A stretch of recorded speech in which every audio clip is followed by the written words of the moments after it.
Hey guys, welcome back. We'll be doing another question today from the GCSE Maths Grade 9 topic, Vectors Proofs. So, let's get straight into it. The question shows us the triangle OAB and tells us that the line O to A is given by the vector 5A and that the line O to B is given by the vector 2B. We're also told that D is the point on the line AB such that the ratio of A to D to B is 1 to 2. Thankfully, this point has already been drawn on for us, so all we need to do is label the ratio for ourselves. We're also given that C is the point on the line O to A such that O to C to A has the ratio 4 to 1. Now, this is a point that we will have to mark on for ourselves. It will also help that if we write down the ratio just like we did for the D point, just to visualize the question a little bit better. The final thing that we are told is that the line O to B at the bottom of the triangle is extended to some point E, and given that the points C, D, and E all lie on the same straight line, we need to figure out what the vector B to E is.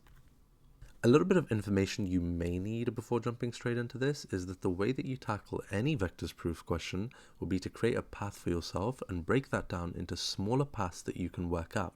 So I totally get that a question like this specifically would be really overwhelming initially for most students because, let's be honest, you don't really know where to start from here in most cases unless you've done loads of questions like this.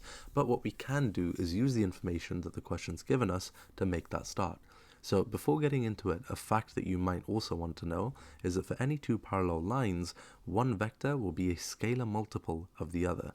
And this is the crucial bit of information that we're going to need to get a solution in this question as it applies to the lines CD and CE, since all three of the points C, D, and E are on the same straight line. And obviously, if it's on the same straight line, the lines are also parallel and the rule applies to them.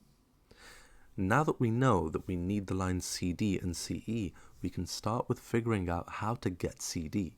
So there's two paths that you can take.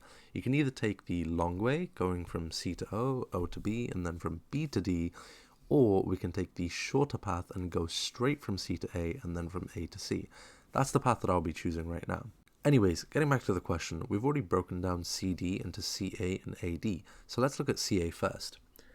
This one is just going to be 1/5 of O to A, and AD is going to be 1/3 of A to B, as we can see from the ratios that we've been given. So the next step now is to sub in the vectors that we know into each part. So for 1/5 of O to A, that's 1/5 of 5A, which is just A.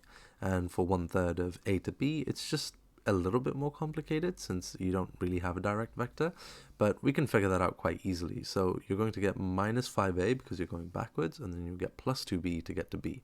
And the 5a is going to be negative again because you're traveling in the opposite direction to the direction that the vector is pointing in. And the 2b is positive since it's in the same direction. Now we expand and simplify to get our vector for CD. So we get the path of CD being equal to a minus 5 over 3a plus 2 over 3b, which you can further simplify the a term to get minus 2 over 3a plus 2 over 3b. Now this is really nice because now we can just factor out the 2/3 to get 2 over 3 lots of b minus a. Now that we have C to D, we should do the same thing for C to E and break it down into smaller paths like we talked about earlier. We can start by writing that C to E will be equal to C to B plus B to E, since C to B is the part that we can explain with the vectors that we already know, and B to E is what we're trying to look for in the question. Now that we've got this down, we need to break down the vector C to B into C to O plus O to B plus B to E. C to O will just be minus 4/5 of A to O, which we know is just minus 4a, again just by looking at the ratios that we've been given and following the vector backwards to get that minus sign. After this is the easiest one, the vector O to B, which has already been given to us, it's 2b, and finally we have the unknown B to E.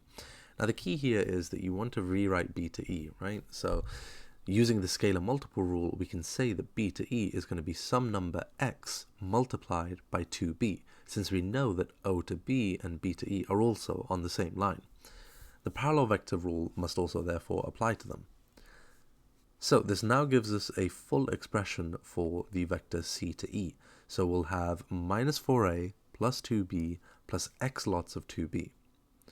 Now we can move on to the final part of the question, which is going to involve relating the expression that we got for C to D to C to E. Now notice from C to D that when you factor out the 2/3, you're left with b minus a in the brackets, right? This means that you should have the same coefficient for b as you do for the negative a term in your expression for c to e as well. And since we clearly have minus 4a already, we know that the b term also has to be 4b. So we can create the equation 2b plus x lots of 2b is equal to 4b. Now, this means that x has to be 1 for this to be true, and therefore the vector b to e is just 2b. That's our final answer. So, thank you for watching the video. Please do subscribe if you'd like to see more content like this from me in the future, and if you want any specific topic that you're struggling with to be covered in a future video, then please let me know in the comments below. Thank you all, and I'll see you next time.